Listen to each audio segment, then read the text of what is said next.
सावन का महीना चल रहा है और जो भक्तगण हैं वो अब भोलेनाथ के दर्शन के लिए तमाम मंदिरों में पहुंच रहे हैं। बड़े बड़े शिवालयों में भक्तों की भीड़ जुट रही है।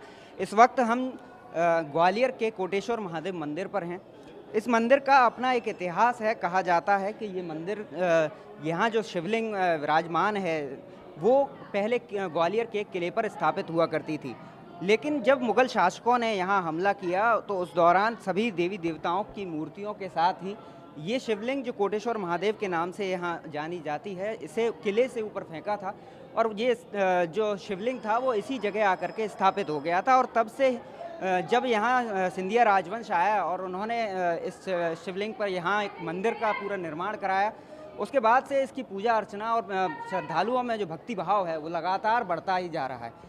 यहाँ हमारे साथ इस मंदिर के जो पुजारी हैं वो भी यहाँ मौजूद हैं। हम उन्हीं से बात करते हैं, उन जानते हैं क्या असल में इसका इतिहास था और कैसे ये भक्तों की जानकारी में आया। पंडित जी, इस मंदिर का क्या इतिहास है, यहाँ की क्या मान्यता है?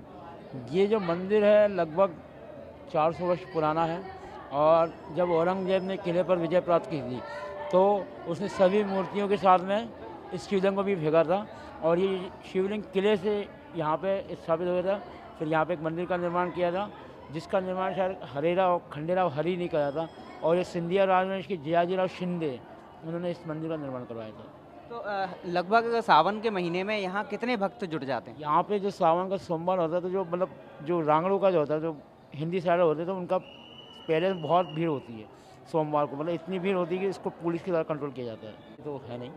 तो चलिए देखिए, यहाँ इस मंदिर का इतिहास तो हमने जान लिया और अब हम आपको दर्शन कराते हैं उन कोटेश्वर महादेव की, जिनके लिए भक्त यहाँ दौड़े दौड़े चले आते हैं। हर सोमवार को यहाँ सावन के पूरे महीने अच्छी खासी भीड़ रहती है, भक्त यहाँ दर्शन के लिए टूटते हैं।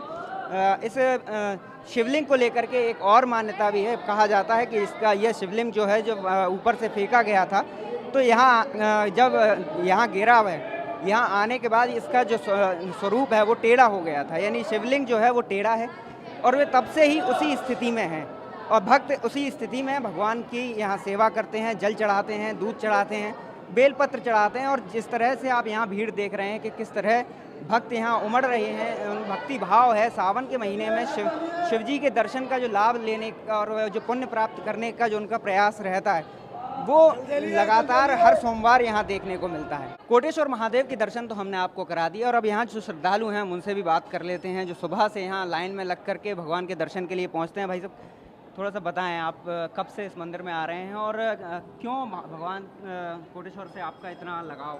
देखिए, इस मंदिर में बचपन से ही आ रहा हूँ और मेरा पूरा परिवार इस मंदिर में आता है, लेकिन लगाव की यदि बात करें तो भगवान भोलेनाथ तो सबके महादेव हैं, तो कहीं ना कहीं सभी कष्टों को भी हरते हैं और मनोकामना भी पूर्ण करते हैं। खासतौर पर सोमवार है तो सोमवार के आज तीसरा सोमवार है और आज आपको बता दें कि पाँच सोमवार का योग बन रहा है, तो इसके चलते श्रद्धालु भी बहुत सारे यहाँ पर मौजूद हैं। हम लोग यहाँ पर आए हैं, दूध, बिलपत्र, जल और धतूरा जो भी सबको चढ़ाते हैं वो यहाँ पर हम लोग चढ़ा रहे हैं। अब भगवान से केवल यही मनोकामना है कि देश के साथ में, देश और राष्ट्र में खुशहाली हो और हम सभी के परिवारों को जो है साफ तौर पर खुशहाली को देखने को मिले। पंडित जी से तो हमने जान लिया, हम आपसे भी जानना चाहेंगे कि इस मंदिर के इतिहास के बारे में आपको कुछ जो पता हो, कुछ बता सकें।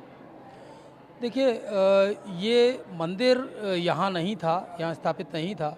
यह मंदिर ग्वालियर दुर्ग पर स्थापित था, जहाँ से जब औरंगजेब का ग्वालियर में शासन हुआ उस समय औरंगजेब के सैनिकों ने इसको जो है वहाँ से हटाना चाहा, मंदिर को तोड़ना चाहा और इस शिवलिंग को जो है हटाना चाहा वहाँ से। तो किंवदंती ये है कि जाने कहाँ से हज़ारों की संख्या में वहाँ पर नाग आ गए, तो जिसके चलते जो औरंगजेब के सैनिकों को, जो मुगल सैनिक थे, उनको वहाँ से छोड़ के भागना पड़ा, उस जगह से अपनी जान बचा के भागना पड़ा। लेकिन उसके बाद जब औरंगजेब को इस बात का पता चला तो उसने शिवलिंग को हाथ नहीं लगाया, पूरा मंदिर जो है किले की तलहटी में गिरा दिया नीचे। जब सिंधिया राजवंश का शासन यहाँ पर आया, मराठा शासकों का शासन आया, उसके बाद में सिंधिया राजवंश के शासकों को पता जानकारी मिली इसकी, तो उसके बाद में उन्होंने इस मंदिर का किले की तलहटी में ही जो है भव्य निर्माण कराया। वो आप मंदिर पूरा देख रहे हैं। तो जैसा कि आपने सुना कि यहाँ इस मंदिर का इतिहास अपने आप में बहुत दिलचस्प है, अलग अलग कहानियाँ हैं, अलग अलग किंवदंतियाँ हैं, लेकिन एक बात जो इस सब में कॉमन है वो है भक्तों की श्रद्धा और भगवान के प्रति उनकी आराधना। ग्वालियर से पीयूष श्रीवास्तव, ईटीवी भारत।